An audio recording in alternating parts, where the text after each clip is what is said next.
What's going on, guys? So it is a slightly breezy day, very hot day, very humid day, but we got some clouds, so that's good to have some overcast.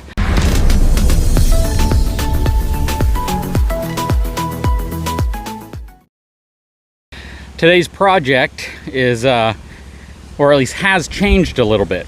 And the way it's changed is, at first, this trench, which if you're not familiar with what we're doing here, that well back there, right there, in that pressure tank, that is a shallow well. It only goes down about 85-ish feet. And it feeds to nothing except this hose, which we use to irrigate the lawn.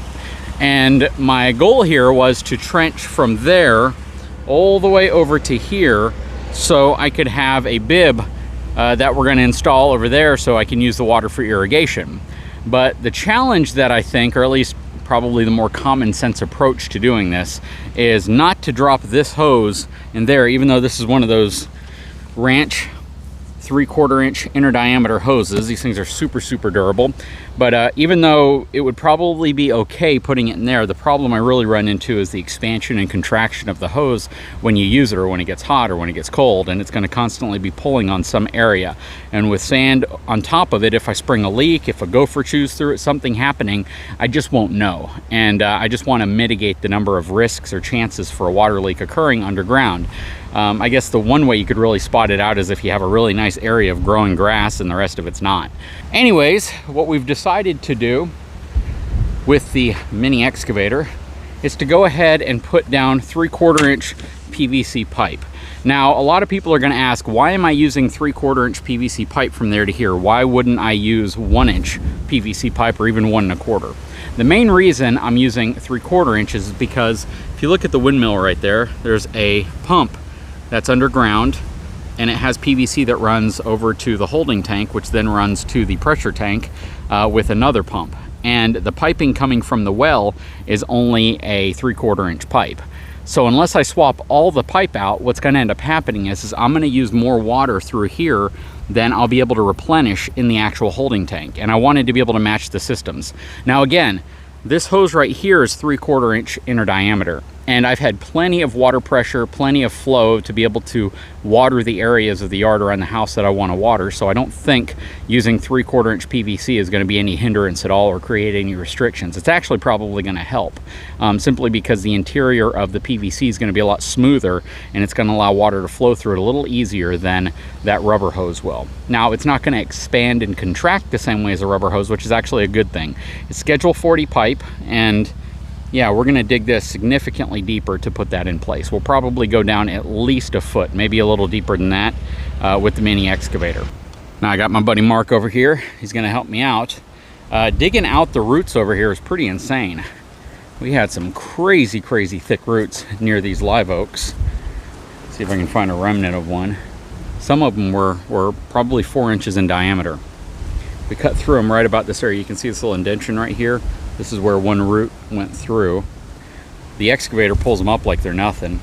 But yeah, the first thing that we need to do is start digging this deeper. Now, once we lay the PVC in here, we're going to go over to the area over here, which I have actually better water, which comes from the much deeper well, and we're going to run water from right around that wood stack, a little past it, straight over to a hose bib we're going to install on that light post right there next to the RV, and we're going to be able to feed fresh water into the RV and eliminate another hose. So I have 200 feet of hose right here, and I have about 150 feet of hose over there. And we're going to be able to eliminate all of that stuff, which also is going to eliminate a lot of the obstacles that we constantly have to be aware of whenever we have the zero turns. Even though the zero turns are set at 3.5 inches in terms of cutting height, the hose itself isn't sitting that high, but when you drive over it sometimes, the hose kind of flops up, and I would hate for the hose to flop up into the blades underneath the zero turn. So that's one of the other reasons why we're doing this, and just the fact that it looks a lot nicer. We're not going to have hoses run everywhere. And it will also allow me to repurpose this hose for other things I might need to use it for. So yeah, a lot of cool projects going on today. Probably the first main big one is we're going to go ahead and trench this out much deeper so we can run the PVC into it.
Okay, so we have most of it trenched, at least this portion of it.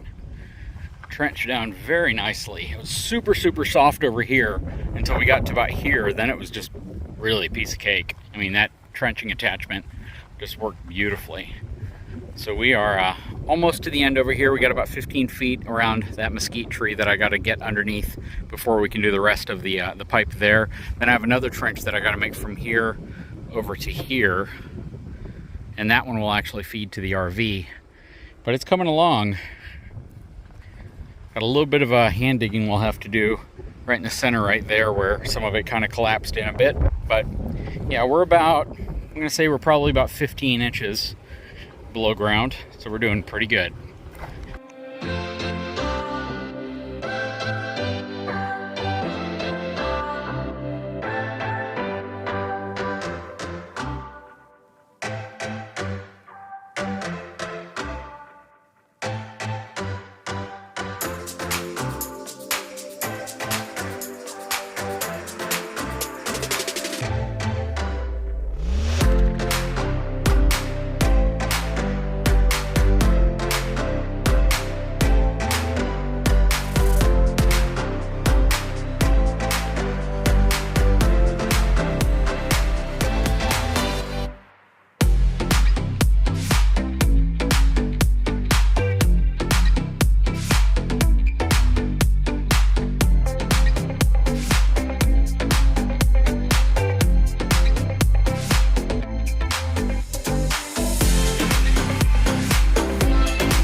Okay, quick project update. We have pretty much completed the trenching over here. We're gonna have it trenched under the fence right probably to this area somewhere, maybe right here, so we can put a actual water bib over here. I don't want to put it on these poles because I might end up replacing some of these because they're really old. So we'll put another post right here. Got to clean out this hole a little bit. Everything's coming along really, really well. Got Mark over there in the hole. He got everything glued together. We have all the PVC pretty much ran, at least for the line going to the well, or coming from the well. Okay, so here's the line that's going to the RV. This one will be coming from over here. And this is where I had to drive over it. Golly. Check out those roots. And this one goes way over here to where we're going to merge it to the actual other well line, which is the deep well. So everything's pretty much trenched. We just have the tedious process of cleaning out areas and making it so it's all deep enough. This area needs to be cleaned out a little bit.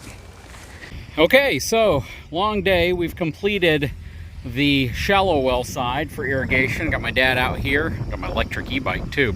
Dad out here on the tractor helping kind of rebury everything. PVC all in place.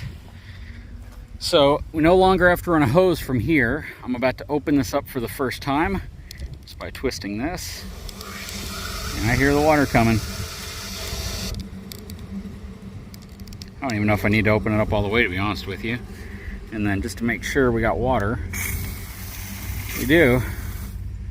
So I put this valve here simply because I wanted a way to drain the system off without having to open the tap over there if I needed to.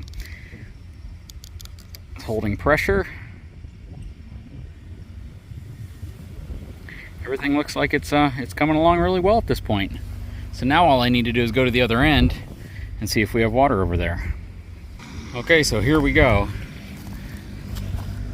Grab an extra container and getting all the air out of the line, which means water should be next.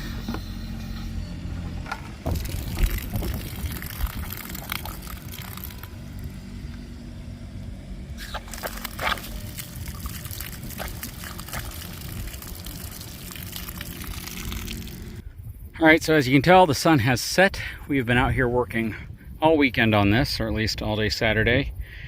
And yeah, we have all our plumbing ran. We just need to backfill everything.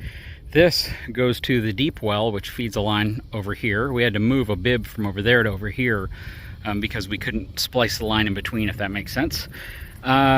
This, now the well, runs all the way out to there. Doesn't look like it's 200 feet, but it is most certainly 200 feet. And then we can now run a hose out to irrigate the front lawn if we need to, without having to run a huge long hose over here, which definitely makes sense. The electric bike was super awesome with the basket on the back, carrying stuff around. My dad came out for a little while with the bad boy, or at least he used my bad boy and got all this kind of backfilled and leveled out while we were doing this. Still got to backfill this, still got to backfill all this, but we have everything connected. So we finally have dedicated water out here without running these insanely long hoses. I had a 100-foot hose and a 50-foot hose to reach from way back there over here, and then I had two 100-foot long hoses to reach over here. So all that's been replaced now with PVC. We've already checked the pressure on this line. We just got the final connections glued here, so we're gonna let this dry overnight, and we'll come back out and check all of this. Got stainless steel clamps holding everything in place. Had to make a couple elbows right here because there's concrete right there and I couldn't go right up to it. But yeah, very, very simple project. It's just labor intensive. That's really what it comes down to. The labor aspect of physically getting all this stuff dug out, cleaning out the trenches, getting everything connected. A lot of on your knees, a lot of working in the dirt kind of stuff. I have no problem doing any of this. It's something that I'm very familiar with. But at the same time, it's something that I've done a lot of. So, you know, if you want to do a project like this, there's a lot of videos on YouTube that kind of show you how to make all your connections, clean everything up. I put little shut-off valves before all the bibs as well. Don't really know why, but I added them just because I wanted the peace of mind. But overall, everything is set up. All the solar lights are starting to come on, which means it's getting dark, and I need to get some stuff put away so we can call today a success. Super awesome, happy. Excavator did a ton of work today. The little Raptor claw blade thing, bucket that he built, my neighbor, man, that thing performed flawlessly, so super cool. We used pretty much everything today. So yeah, we'll be out here early tomorrow, kind of backfilling all this, getting it all set up so we can have all the connections in place and I can get rid of these hoses so I no longer have hoses running all over the yard and a hazard for the mowers. Anyways, guys, I sure hope you've enjoyed this video. Got to give a big shout out to my boy Mark over there. Mark, wave your hand. super, super cool guy. Again, he is he's my helper on the channel, so he really does a lot of the stuff behind the scenes. Guys, if you haven't had a chance, please take a moment, subscribe to my channel, give me a thumbs up. We'll talk to you again very soon with actual plumbed water going to the RV. That's awesome. That was the final thing. That was it. That was the final thing. We got a septic system, we have power, we got everything out here now. Very, very cool. We'll talk to you again very soon.